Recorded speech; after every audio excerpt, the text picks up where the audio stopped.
Ana ya Martin Fayulu oye! Lamuka ne tombola pas!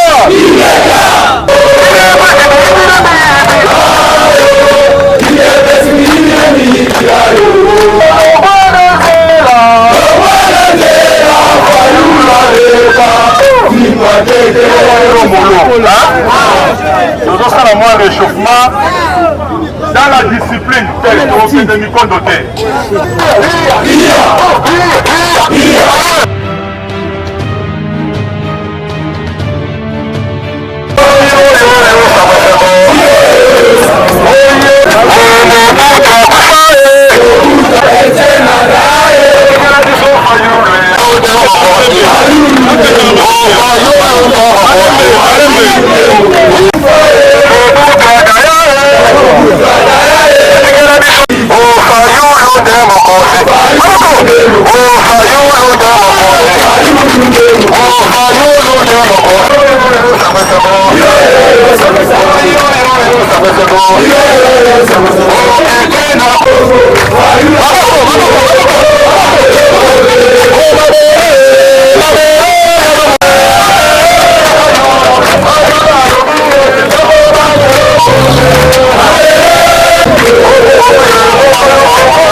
Politique est une compétition des idées et des intelligences.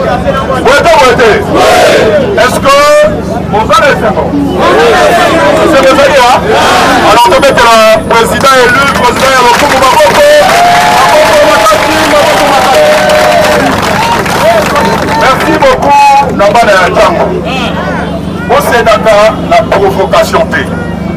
Dans un temps, on les a dit très difficile.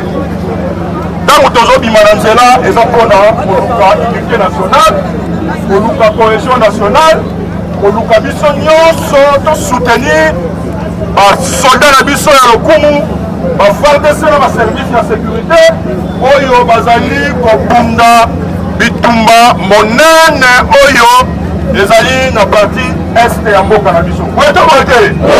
Au moment du lobby, le président élu a Tindelaki. Bandeko ya Union africaine Mukanda. C'est la première fois à publier Mukanda Oyoye à Tindaka chaque année na Union africaine. Mais à Komaka, va répondre à Kate. Mais cette fois décidé, na Mukanda Oyo à Tindeli Bango, à Tchayangope, population Ayebake, Ye Azali Wana Kona Bomoko ya Congo. Ye azali wana lokola moto oyo ba Congolais baponaki massivement.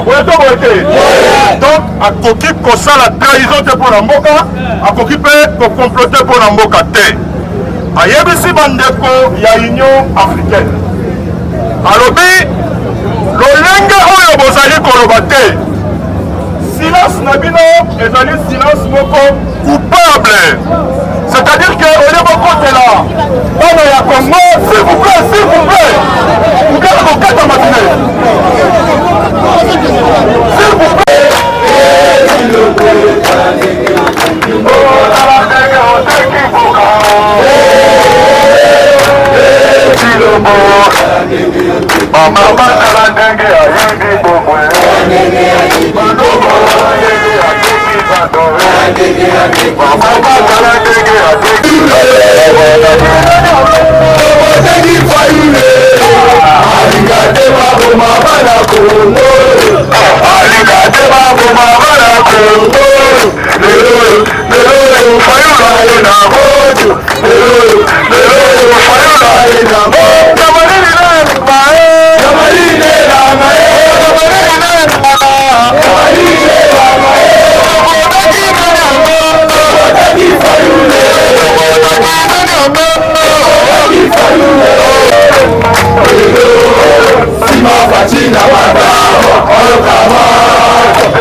Hey!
Oh, you never get me.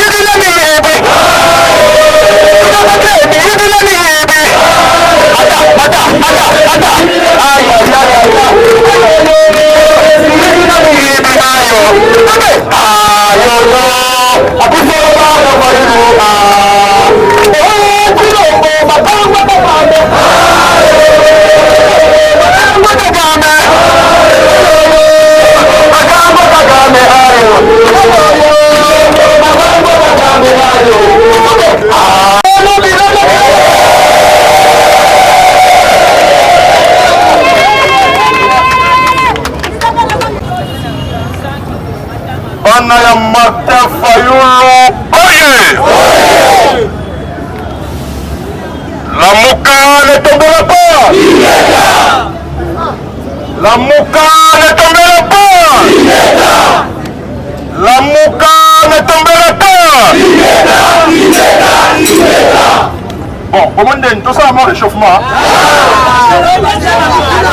Tout ça à mon réchauffement. Donc, mollo. Tout ça à mon réchauffement. Dans la discipline, tel que vous faites des micro-dotés. Vous faites des counatés. Je vais vous en événement. Dans la discipline, parce que tozo bunda pona mboka boyeto boyete soki bango basali 400 voyages biso toko alerte peuple congolais awa na Kinshasa toko alerte mokoli mobimba à travers banderole oyo boyeto boyete alors tokende dans la discipline oyo kozonga topesa message mais nasengi na bandeko lelo tokotambola uniquement na message patriotique pour la mboka na biso Congo eza kokende. Est-ce que toyokani na makasi ya peuple kokende te? Merci.